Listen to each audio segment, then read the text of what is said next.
प्रधानमंत्री 6000 वोटे पीछे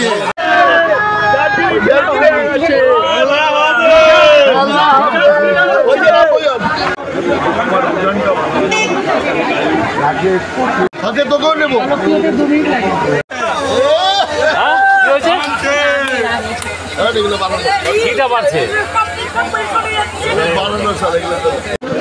রেজাল্ট ভালো হচ্ছে, সব দিকে রেজাল্ট আরও ভালো হবে। এটা প্রাথমিক ট্রেন, দেখা যায় রাজ্যে কীরকম রাজ্যের ভালো সিট আছে তৃণমূলে, গতবার থেকে নিশ্চিত বেশি আছে।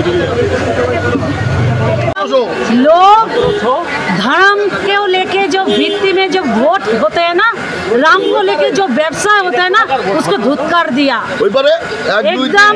लोग ममता दीदी जैसे और जो राज्य में है, जो लोग लोगों के लिए काम किया, उसके साथ क्या रुझान हम लोग जीतेंगे। हम लोग जीतने वाले हैं, क्योंकि दार्जिलिंग लोकसभा केंद्र भी सारा राज्य के जैसे ही लोगों के साथ रहे हम लोग। जो रुझान देखने को मिल रहा है उसमें कांटे की टक्कर चल रही है भाजपा और तृणमूल में, क्या कहें? देखिए, जैसे 4.5 लाख करीब ऐसा ही हम हारे हुए थे, वैसे कांटे की टक्कर, यानी हम लोग जीत रहे हैं।